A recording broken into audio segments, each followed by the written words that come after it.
and we'll see what is the issue. Mhm.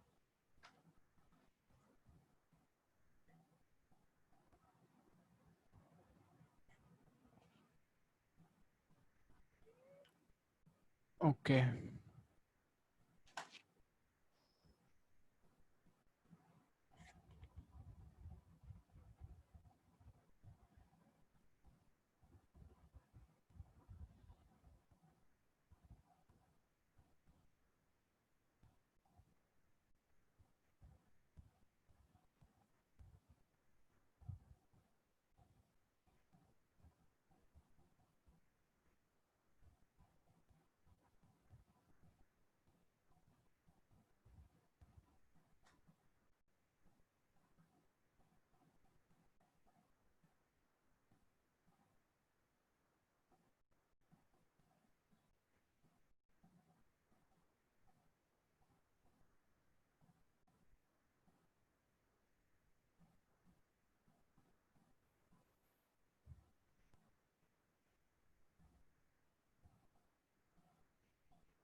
Yes, Abhav.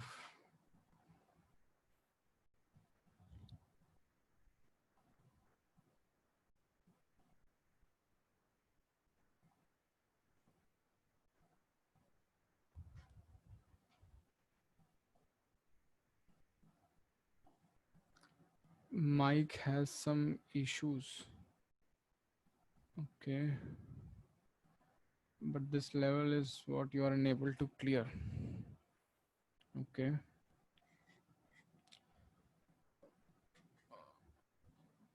so I believe this is not the right plugin that you downloaded. Can you show me the plugin?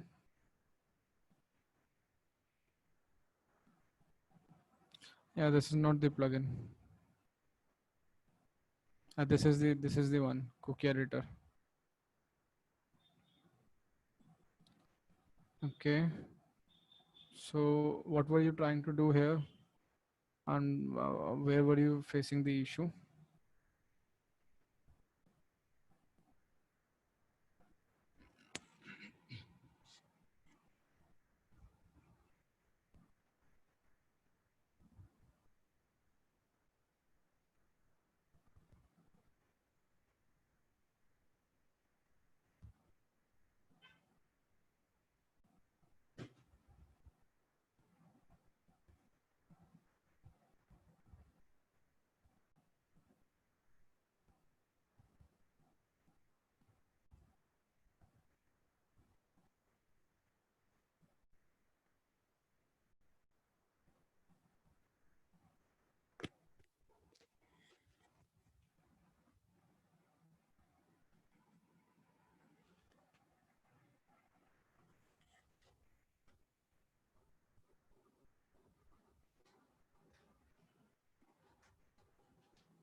Okay, logged in one is going to give us the access to the URL. So currently I can see that the value was logged in 0. It was here in the cookie. Yes, okay. So let's make it 1.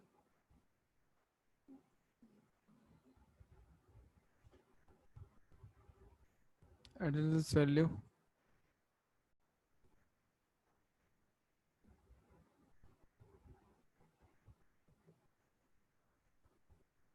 Yeah, you are not able to make it. No, no, you don't need to export it.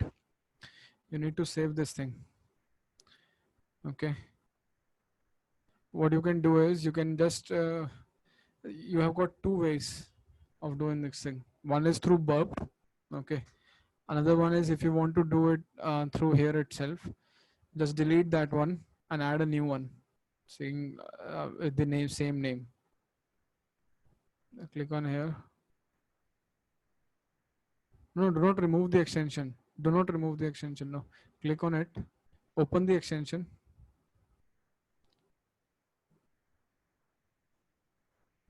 I want to see the cookies.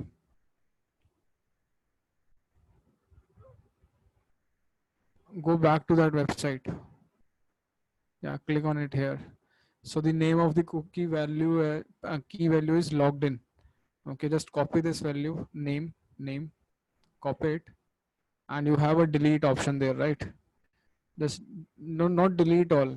Just delete that field. There's a dustbin icon there, right? Just click on it. Click on plus icon. Paste the value here and click on 1. Save it. Refresh the page. Here it is.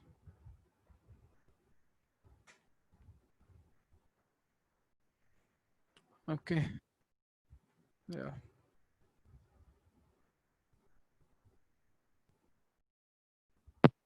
You were not able to change the value actually. You were not able to save the values, right?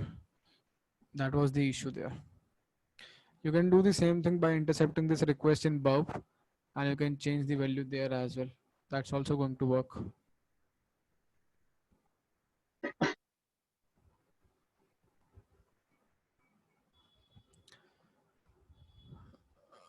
Yeah, not an issue. You will become good with burp. The more you use, the more good you will become. Okay. Yes. So now you can log in to level 6 and you can stop sharing your screen and you can start with the session now. Okay, great guys. So let's start. Let's basically try to continue from our last session wherever we were. So what is hashing? Who is going to tell me what is hashing? Hmm?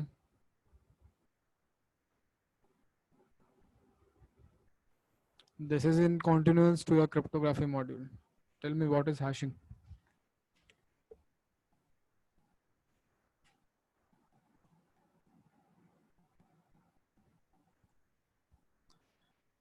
Okay, I have some reply in the chat, and Lakshya is saying hashing is a process through which we can convert array of input into fixed length. Okay, what else?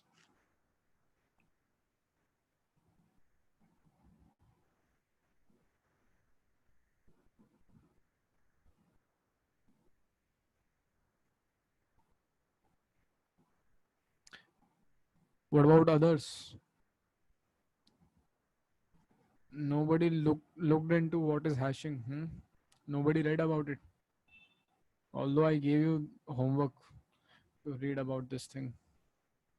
Hmm?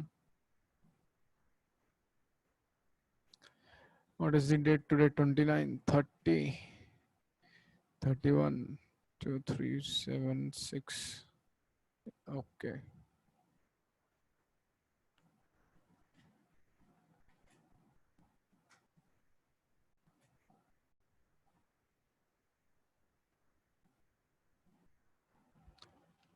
We can convert no matter how long his text and numbers are. I know there are base 64, short 56 in which we convert the particular text into some random hash. Okay, some random hash. Okay. So, okay. So, hashing is used to verify. I'm reading the replies from the chat. Hashing is used to verify if data has been modified or not. Okay. So can you guys draw any parallels, like any similarities between hashing and cryptography, like basically your encryption and decryption stuff? Can you try to compare it with cryptography and tell me what are the parallels or what are the differences?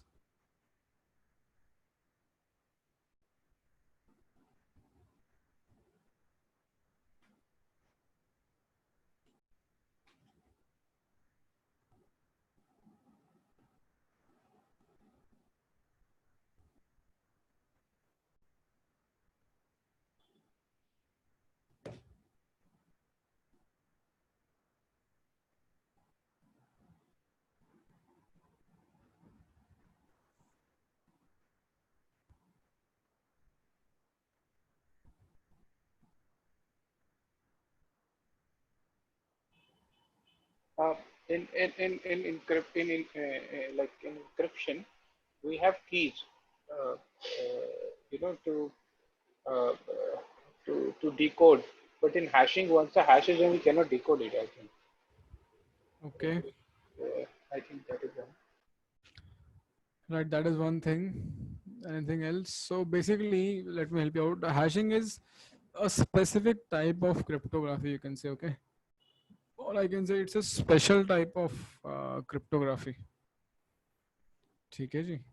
So what happens in this is there is going to be like similarly in cryptography there was some plain text and there was some algorithm and there was some cipher text. We used to had some plain text, some algorithm was applied to it, and some cipher text was converted, some cipher text was created out of it. Okay, so here what happens is the same thing is there, the just the nomenclature changes. Okay, so the plain text is going to remain plain text, some algorithm, the algorithm is going to be referred as hash algorithm, some hash algorithm is going to be applied, and the cipher that is going to be generated, you can call it as a ciphertext or you can just say it as a hash value or a hash. Okay, now one important key thing here is hashing or hash algorithms are one way functions. When I say one way functions, what does that means? One way functions, huh? That means vice versa is not true. It is non-reversible functions. Okay, in cryptography we learned about like they are reversible functions. You can convert plain text to ciphertext and then you can convert it back to plain text, convert ciphertext to plain text, right? Right, guys? Yes, I think I spell it wrong there as well. The base 64 will not be considered into a hash. Yes, right. Base Yeah. 64 is not a hash. Okay, sha although on the other hand is a hash. Okay, Yes, yes, SHA is there. right. So in hashing algorithms you can convert plain text, you can apply some hash algorithm to it, and you can get some kind of a hash value out of it. But you cannot just take a hash value and you cannot just apply a hash algorithm to it and get back your plain text. That is not possible in any case scenario, because hashing algorithms are one way functions, they are irreversible in nature. That's one thing that you guys need to understand. Second point that you need to understand is it does not matter if you are going to give an input of 2 bytes, 20 bytes, 200 bytes, 2000 bytes, or 2 lakh bytes. Okay. Hash algorithm does not care about that. Hash algorithm, whatever input you are going to provide, the output is always going to be of fixed length. The output is always going to be of fixed length in case of hash algorithms. This thing is clear.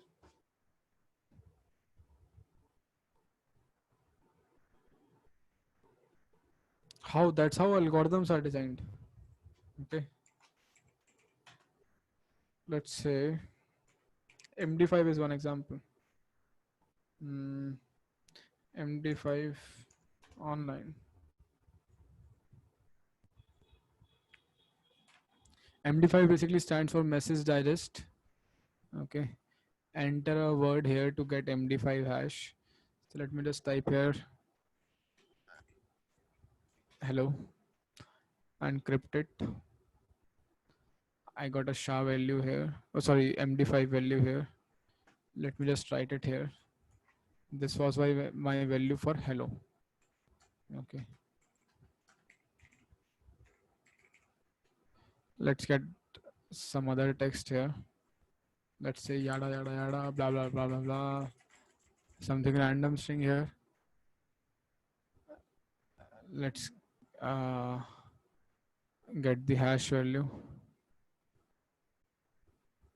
You can see that the input length varied, but the output length remains the same.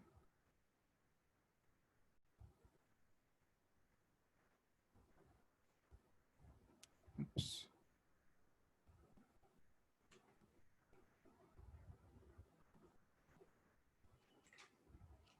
Okay.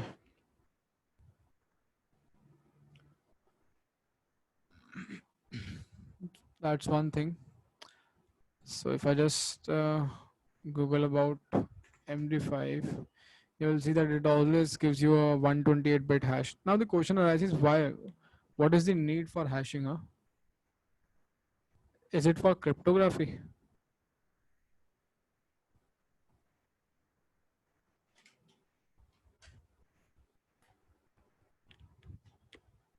Is it for confidentiality? If you say authentication, how is it used for authentication? Can you please elaborate? Yes, let's say um, if my password, okay, Hmm. let's say I have a Facebook password, and I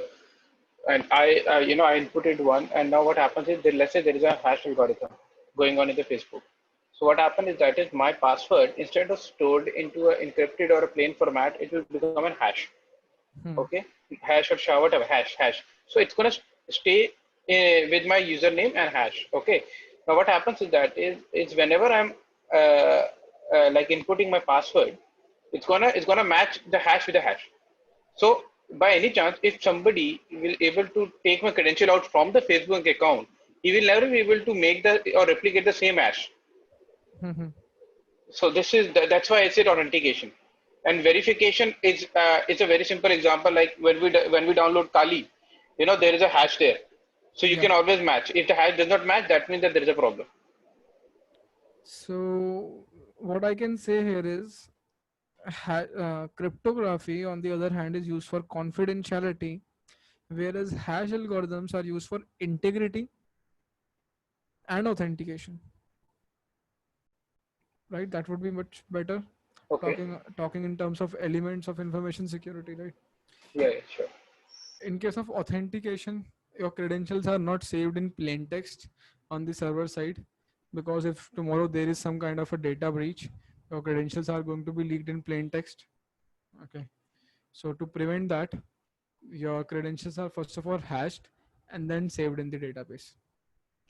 And whenever you try to log in, okay, your credentials are first of all converted into hash, okay, and then those hashes are matched, the one that you have entered and the one which is saved in the database. That's one thing for authentication.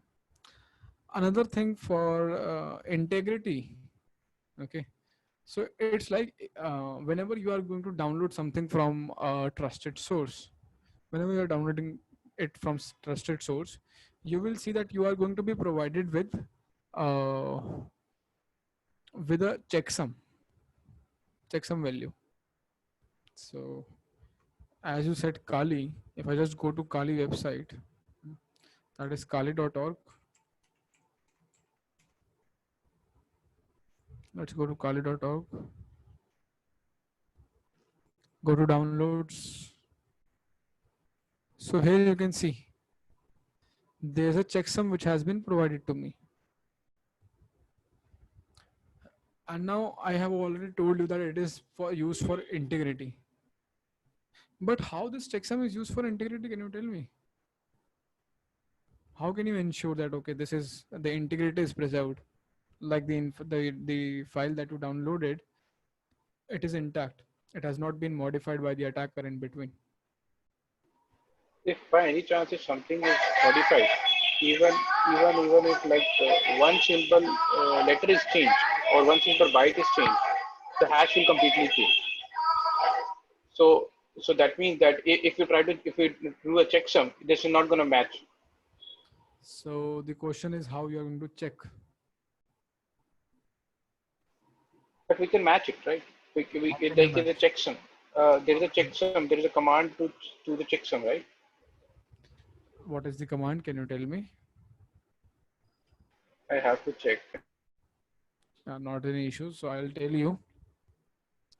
What one way that you can do is you can either use some online uh, hash hash creating, hash calculating websites, okay, like SHA-256. You can just search for online SHA-256 hash calculator, and then you can upload your file there, and they are going to create a hash. But you can imagine, like, first of all, you are going to download 3.7 GBs of file, and then you are going to upload that 3.7 GBs of file so that it can be created, so that a checksum can be created, and then you are going to match it. Okay, so that's one thing. Another thing is that you can download some kind of a third party software or third party application, okay, which is going to calculate the hash on your behalf, and then you can match those hash. That's another thing. Now the best option out here is our PowerShell. Okay, what I can do here is I can simply open my PowerShell here. Let's say that there is some file here. So what I need to do is, wherever my file is located, I just need to press left shift and right click.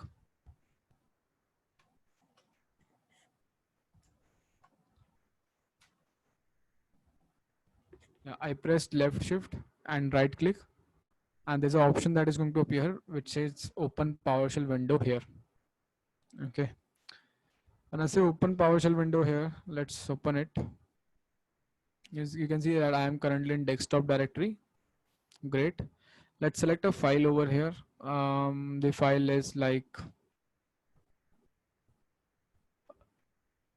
this text file. Let's say in your case scenario, it can be your ISO file, it can be your zip file, it can be your OVA file, whatever file you have downloaded from the internet. Let me just do an ls over here. Let's not do an ls over here. I already know that this is my file name. What I'm going to do is I'm going to type get hyphen file hash followed by hyphen algorithm.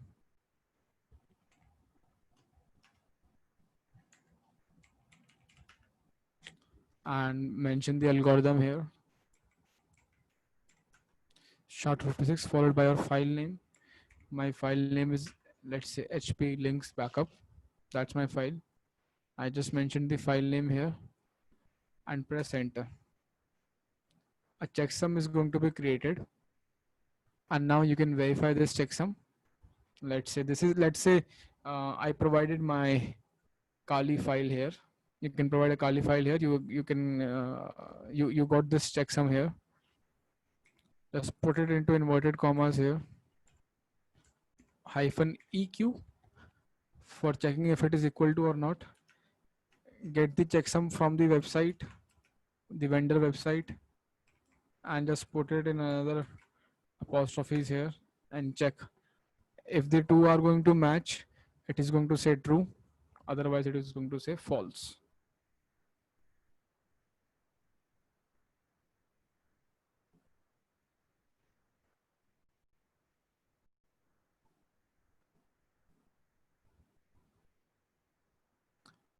Right, guys? Any doubt?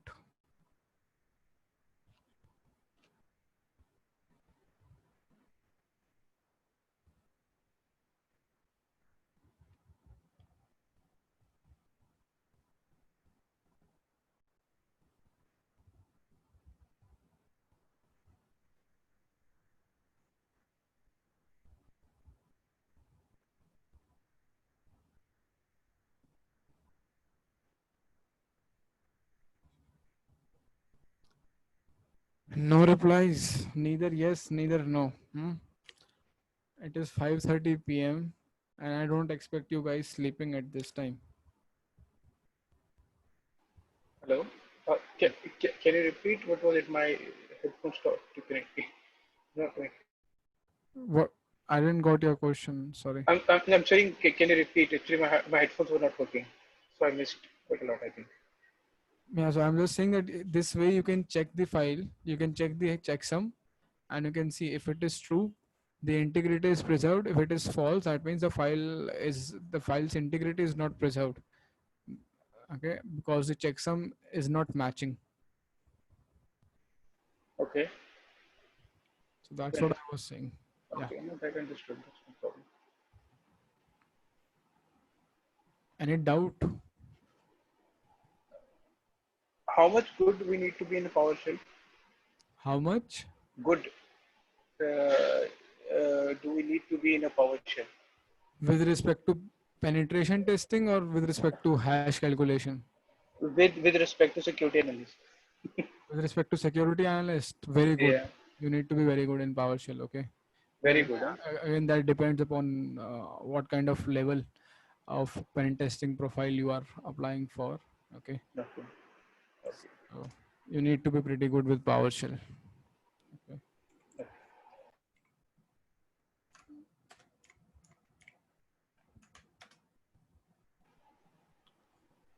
So there are dedicated commandlets. These are your commandlets actually. Okay. And PowerShell actually supports your ls, that is your Linux alias, and the dir, that is your Windows alias. Okay. Okay. So we can use Linux as well. Linux command. PowerShell. Yes, you can, and you can use Windows command here as well. Is there any specific language for PowerShell only, or it's only Windows or Linux? No, that's what I'm saying now. Mhm. There's a dedicated language for to it, and they are referred as commandlets. Okay. Commandlets. Okay. Yeah, these are what why I'm typing here is your alias to Okay. the main commandlet, which is get. I believe that is get file integrity. No, get file list. Let me show you. Nope. What is this? What was this? List files, something like that.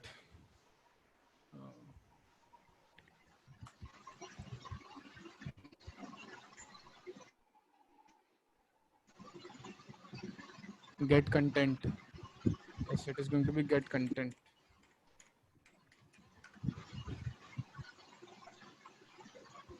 At a command pipe.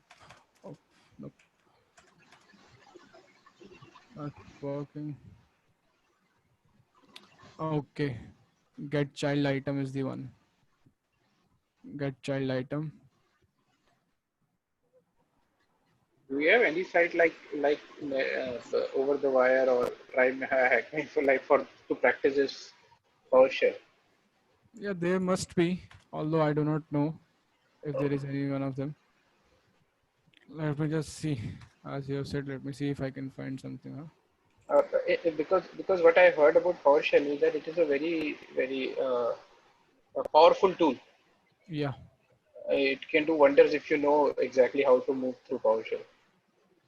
right.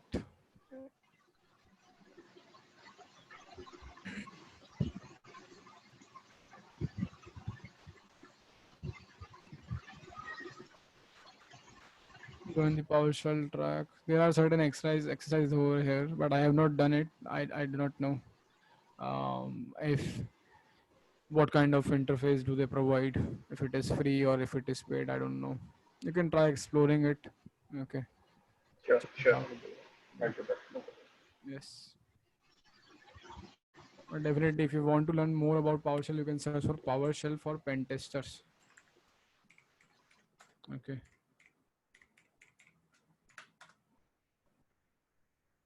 Pen Tester Academy.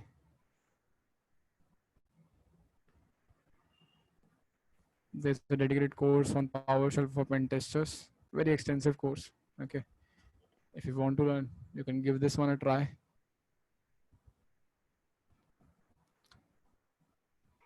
Sure, sure. But they're very costly.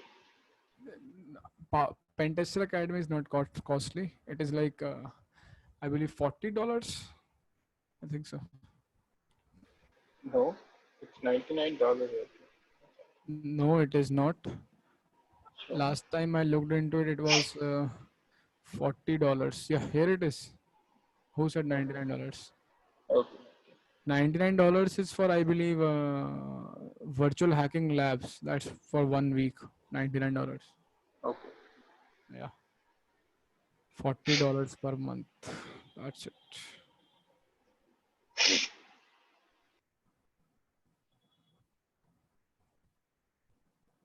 Okay, so I have a question in the chat. How to enter PowerShell? That's the first thing that I told you. Press left shift and right click. Left shift, right click. That's one way. Another one is just type PowerShell here. That's also a way.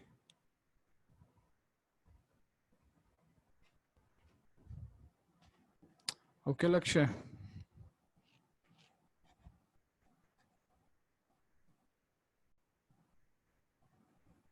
Can you hear me, Lakshay? Second one is working. First one is not working.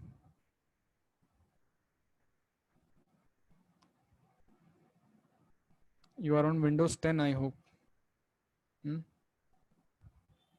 So see, I'm on the desktop. I'm pressing left shift and right click, and here it is the open PowerShell window. This thing is not appearing in your Windows. Can you share your screen? I also want to see.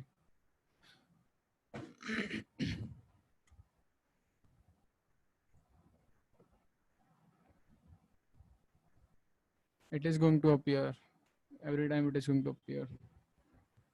I have stopped my share. Lakshay, you can share your screen.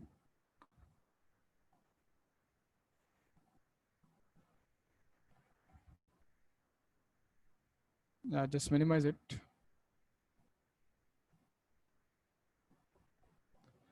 Left shift, right click. It is here. You were saying it was not appearing.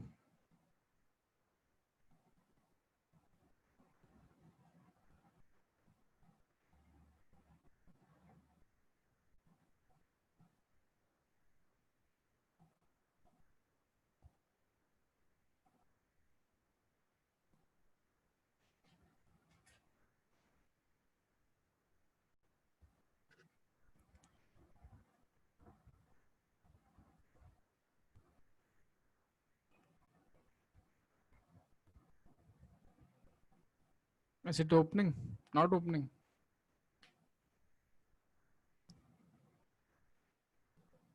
It is appearing though. Can you do it once again?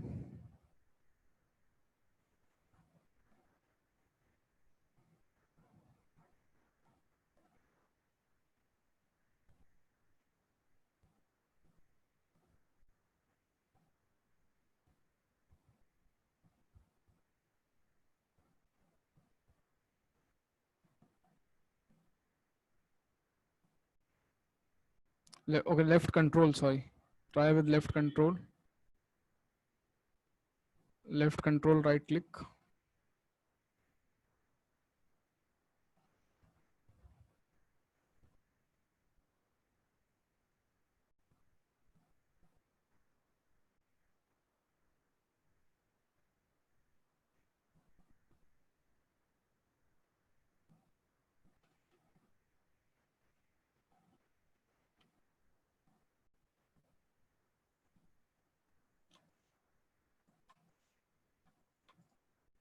Yeah, it's opening with left shift. I just confirm. When you just switched your screen, when you started the screen share, I was able to see that there was an option there. Okay. Maybe you are not pressing the shift key, or maybe there is some issue with your shift key.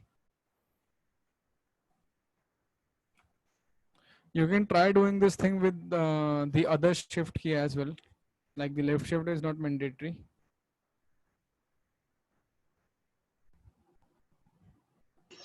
I've tried both. At that time, how my shift keys are working, but that time it eventually happened, and now it's not. It happened in between, but now it is not. Okay. Through command it's happening. No, now it happened.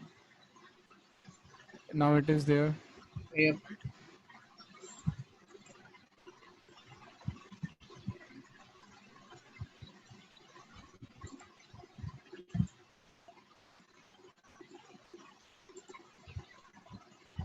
Right. It is I there. need to press both the keys at a same time. Wh- what both keys you are pressing? Shift and right click.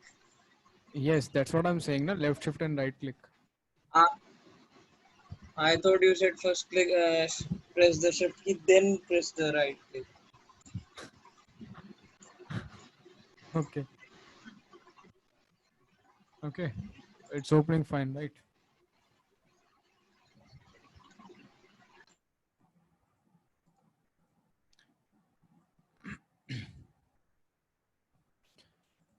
Okay, so now these let me just close this thing.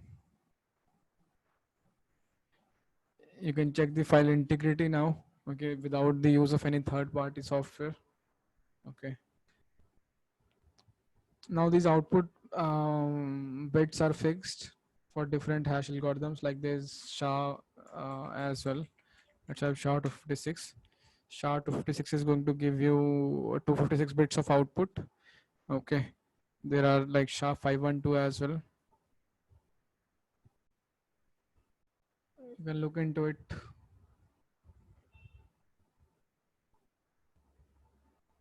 Well, SHA basically stands for secure hashing algorithm, and MD5 stands for message digest algorithm. And when you're going to start searching for it, you can look into other hashing algorithms as well. Okay, you can get some well-known hashing algorithms from here as well in your PowerShell. When you just type get hyphen file hash hyphen algorithm, here you can see these are some well-known algorithms.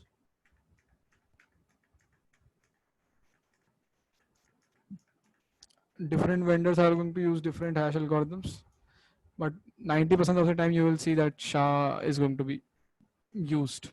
Okay, and the creator of SHA is the same guy that we looked into yesterday, that is Shamir. Not this one. uh, when we are looking into RSA,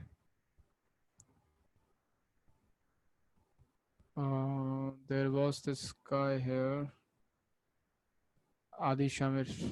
Okay, this is the one. Okay,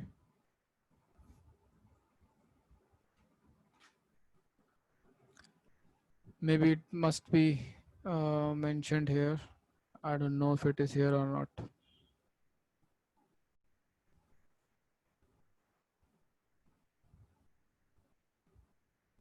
Well, anyways, so let's get back. So basically, the main difference is hashing is used for file integrity checks. On the other hand, cryptography is used for confidentiality. Okay, because this is a very important difference which can be asked in any interview as well. Let's proceed further. And let's talk about our IDS, IPS firewalls. So what is an IDS? Who's going to tell me? Intrusion detection system and intrusion prevention system. Intrusion detection system and intrusion prevention system. Great.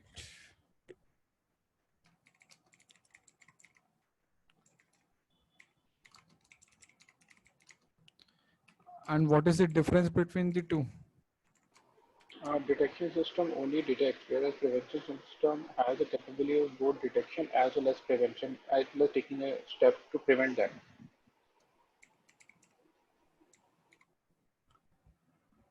Okay, so the difference is in the name itself.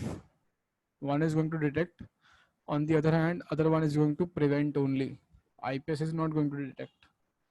So what happens is, first of all, these solutions are available in software and hardware basis, both of them. Okay, it is available in both of the options. Now that depends upon you, how you want to use it. Another thing is that, see, initially, what used to happen was these IDS and IPS solutions were two different things. Okay, it's like corporate are going to implement IDS differently and IPS differently. There's going to be separate hardware for IDS, separate hardware for IPS, or a separate software for IDS or separate software for IPS. Okay, but nowadays what happens is it's like a one-stop solution. Everything is going to be there. Either you buy a single hardware or you buy a proprietary software. It is going to be IDS as well. It is going to be IPS is going to be there. Firewall is going to be there. Anti-malware, everything is going to be in there. Okay. So initially what used to happen, IDS was implemented to detect the intrusion and then IDS used to generate an alert, and then that alert is going to be sent to the IPS. Okay, and then IPS is going to be the one who is going to take any action over it. Okay, that was the difference between IDS and IPS.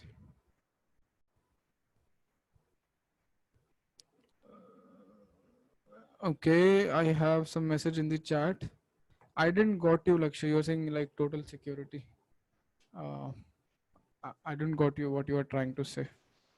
Means it would work like total internet security, it would detect, and in the same package it would prevent also when Yeah, it will report a bug or any, it would detect malicious any activity. intrusion into the system.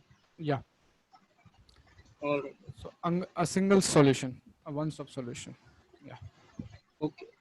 So okay, if I need to just give you a realistic, a real life example, it is going to be like, let's say there's a bank, there's an ATM out there, okay, and there are cameras installed there, okay, and there is some kind of a robbery which takes place. While the robbers are there, actually, the camera would be able to detect it only. The camera would not be able to stop it, right? Would camera be able to stop it? Hmm? No. No, right. So, but what is going to happen? There is going to be some kind of a monitoring room where security guards would be monitoring the cameras. Okay. And there they can look into the happening event. They can see that, okay, something bad is happening, like robbery, and they can physically go to the premise and they can stop it. They can resist it. Okay. So in this case, the cameras, you can say they are like IDS, only detecting stuff, not able to stop it. On the other hand, your IPS is going to be your security guards who can take action, who can stop it from happening. That is IPS. Okay. Now let's first of all talk about their ideal placements in the network. Hmm. Let's create a normal ideal network here. There's one machine over here. There's another machine over here. And there's one more machine over here. There's a switch in your network. And there's a router in your network.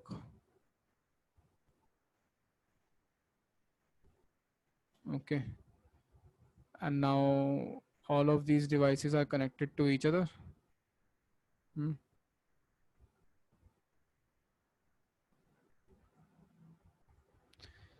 Now tell me, if you want to place an IDS, what is going to be the ideal position for placing an IDS? Before router. Before the router? Endpoint, right? Router is our endpoint for this network, right? Yeah, router is our endpoint. Let me just create a cloud as well here. Like this is your internet. Okay. And from here, the router connects to the internet. This is my parameter. So the question is ideal placement for IDS and IPS.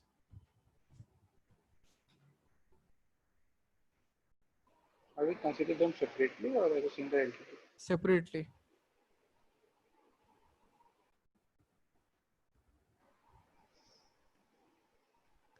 Well, it should be there before the router. I think so. Before the router, let's say this thing, I mean here or here.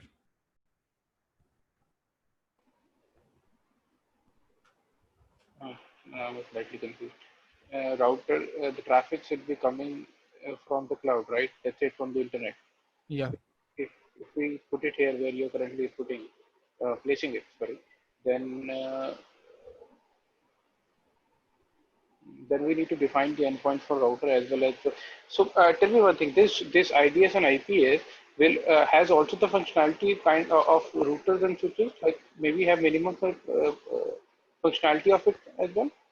No. Like if we define it as an endpoint, because the thing is, but we connect it, right? Let's say if I put it between switch and router, let's say, Okay, if we put it like here, definitely we'll be giving it endpoint of IPs, right? Yeah. So, so in that case, definitely we'll be, we'll be segregating the, whether it's a hardware or software, we'll be segregating the ports.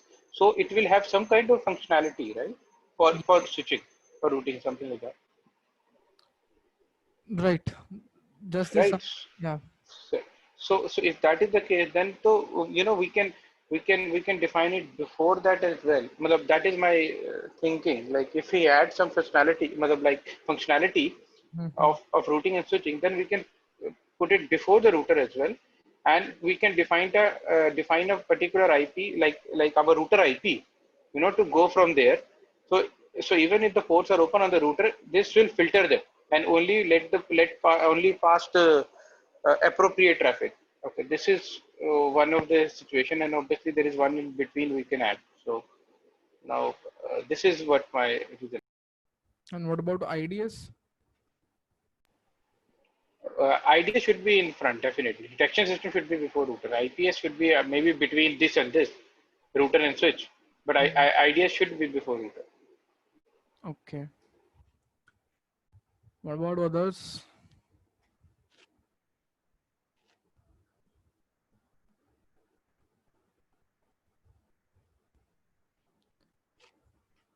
What about others? Lakshay, Monica, Ben. Tell me the ideal placement. Where are you going to place the IDS? Okay, I have some replies in the chat. I missed it maybe. IDS at switch and IPS before switch. Check the chat. Yeah, I'm checking the chat. For checking this message also, I need to check the chat.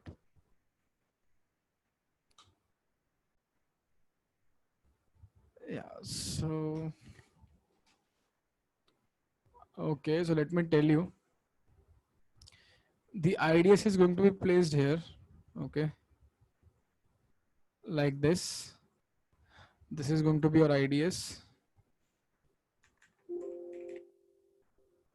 And IPS is going to be placed somewhere here. That is in line. This is your inline placement. Okay. This is going to be your IDS.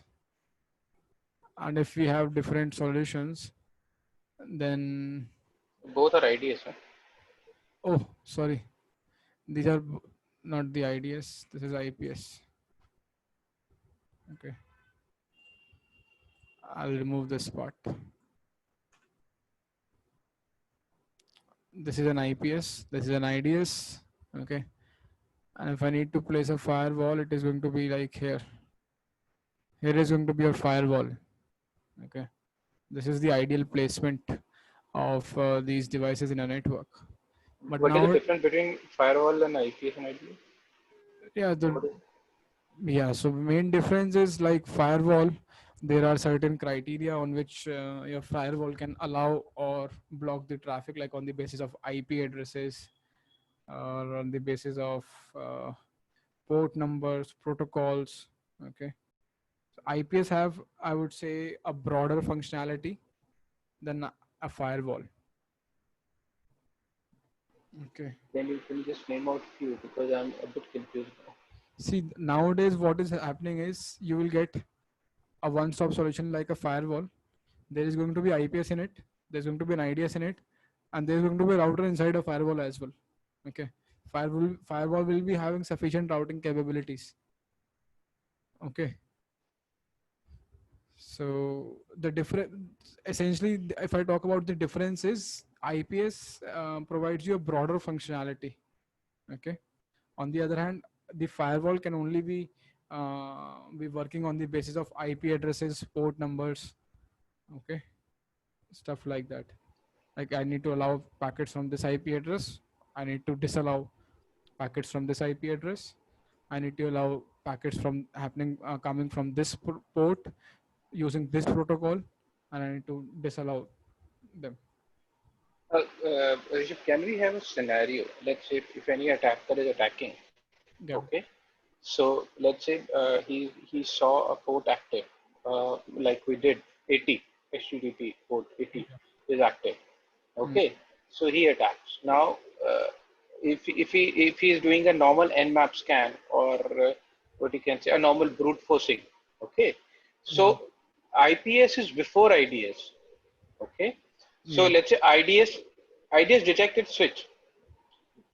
It should not be there that IDS should be before IPS, or because I'm a bit confused in this, because IDS is detecting afterwards and then it is preventing. Before then, that attack has already gone.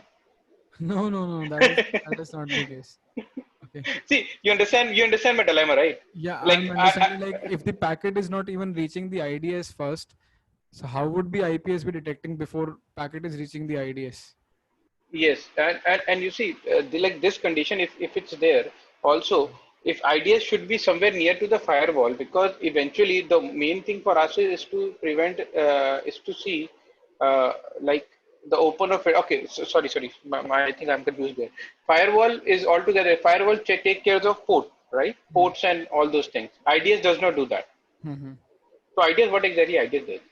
IDS, here what we are doing, what we are understanding is IDS just sits passively in your network, and whenever you are going to apply an IDS, see, this is not the today's scenario. Okay, today's scenario, you do not have three different devices. That was single one-stop solution. So first of all, do not get confused again and again, like how this thing is happening. This is the ideal case scenario if you need to implement them differently. So I'm telling you about, if you need to implement them differently, you are going to mark this port as a copy port. Okay, mirror port, you can say. Just need to put it a mirror state, and what it is going to do is whatever traffic is going to leave from whatever traffic is going to pass from this switch, a copy of it is going to be sent to the IDS. Okay. So it's a mirror port for incoming of or outgoing of the from the switch. Whatever traffic is passing through the switch, a copy of them is going to be sent to the IDS. It just sits passively in the network. The network does not get affected by the IDS. The network does not care about the IDS. IDS does not affect the functionality of the network. Okay. And if tomorrow the IDS fails, the network does not gets affected by any time, by any means. Okay. So it's like if there is some attack that is happening, this is your NIDS. Okay, to be precise, this is your not our IDS. This is your NIDS. We are going to look into types of IDS: NNIDS, NIDS, HIDS. Okay, this is your network intrusion detection system. And network intrusion detection system, what it is going to do is it is going to look, go through all the traffic of the network, whatever is passing through it. That is what it is going to be monitored. It's like, let's say A is trying to attack to B. Okay, how is going to be the flow of the traffic? Can you tell me? A is trying to attack to this machine C. How is traffic? It will go to the switch and then it's going to come to the switch. Then it comes to the C. Yeah, Nope, it is going to go this way.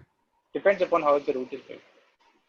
Okay, so when this traffic is going to be passed from the switch, a copy of it is going to be sent to the IDS. Here itself, the IDS, if it finds something malicious here, IDS is going to generate an alert to the IPS, so that IPS is able to stop the packets here. It can stop it here, it can stop it here, whatever way IPS wants to. Okay, so that's one thing. And if I say, if you were talking about some kind of a web server, okay, and if you are implementing an IDS and you want to protect your web server, if you have web server in your mind, then you need to make sure that you have placed your web server somewhere here. Okay, the packet needs to pass the switch. If the packet is not passing the switch, there is no copy being sent to the IDS. If there is no copy being sent to the IDS, there's no detection. If, let's say, in this case scenario, there's this router and you just place your web server here. Okay, so your IDS, IPS, both of them are going to fail, right? The traffic is going to come this way. That's all. It's done. No IDS, no IPS. Getting my point? Okay, I That got you. depend. But if you put IDS there behind the switch and every traffic has to come from IDS, Yeah. during the web server retrieval data, You Yeah. know, for any kind of an activity, even retrieving a simple PHP page, it's going to take time, right? The lag latency I'm just talking about. In case of IDS, no. In IDS, no. What No. about IPS? Yes, IPS affects the network as IPS is always placed inline in the network. You can see this is your inline placement. And that's why IPS can become a single point of failure in your network as well. If IPS goes down, everything goes down. Okay. Basically, a link is disconnected. So now that depends upon IPS as well. Like there are two options there: fail open or fail close. That if IPN fails, if the IPS fails, it is going to open the connection for everything, or it is going to close the connection for everything. Generally, it is configured as fail down, fail close settings. Okay. If it fails, everything is going to stop. So the speed of the IPS, the capability of the IPS to handle the traffic definitely affects the latency, definitely affects the bandwidth, definitely affects the performance of the network, overall network. Okay. Because everything is supposed to go through the IPS.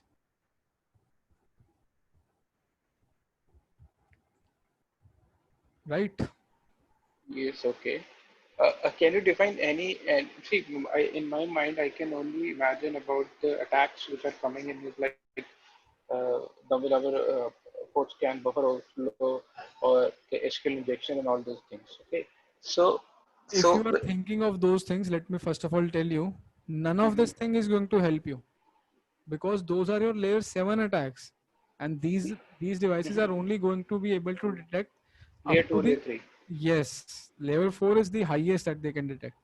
That's all. So, so layer 2, layer 3 means like ARP protocols and all those attacks. Yeah, so these are, you can say, once you are inside the network, then there is the use of all of these devices. If you are doing an SQL injection, it is going to pass right away, right through your IPS, right through your IDS, and there's going to be no alert. But about firewall, firewall do stop these ones? No. No, Firewall, they also not. they Firewall, also not. sorry. Now, there's a catch. Hmm. The catch is nowadays we have got next generation firewalls and web application firewalls.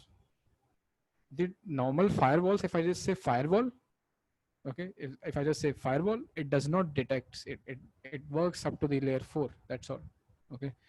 Now, if I talk about web application firewall, so web application firewall has the capability to go through the layer 7 traffic, go through the what is happening inside the uh, what is being sent inside the HTTP content, what is happening inside the HTTP header. They have got the capability there, so they would be able to detect like one query is being sent. So WAF is going to be able to detect specifically web application firewall, not a traditional firewall. They would not be able to detect it. Getting my point? Yes, so that means that WAF is also able to detect the application attacks as well. Like if Yeah, there is a software there, because if it's doing a firewall, web-based firewall, yeah. that means that will also check the applications or like whether it's an APK or whether it's like a software base, any Yeah, kind of an everything, activity. everything. All the controls are implemented on the WAF side.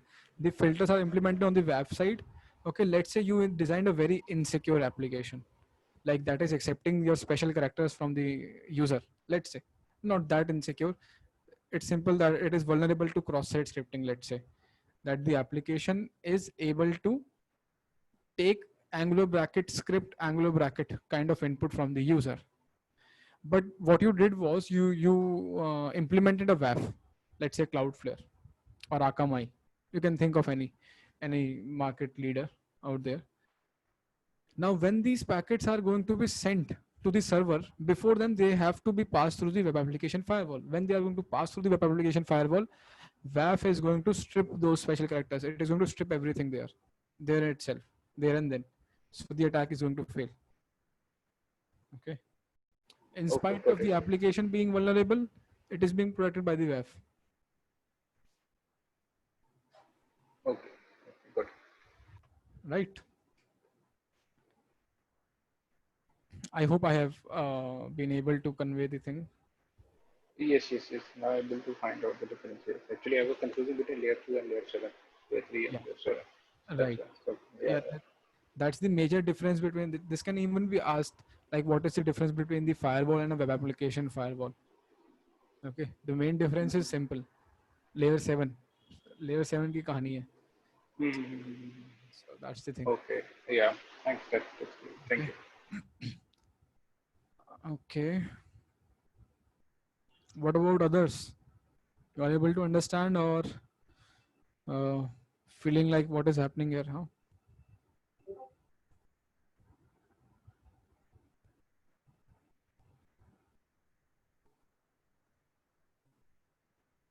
Understanding. Great. Great. Any doubt, Monica? Anything that is not clear? Hmm? Not yet. Great. Okay. So what do we have next? We have the different types in here. Okay. NIDS, NNIDS, and HIDS. I'm not going to start with this thing right now. Okay. I'm going to talk about it in the next session. That is probably going to be tomorrow. Yes. And guys, your timings are fixed until unless they are not updated by my side. Okay, from me. If you do not hear anything, any new update from my side,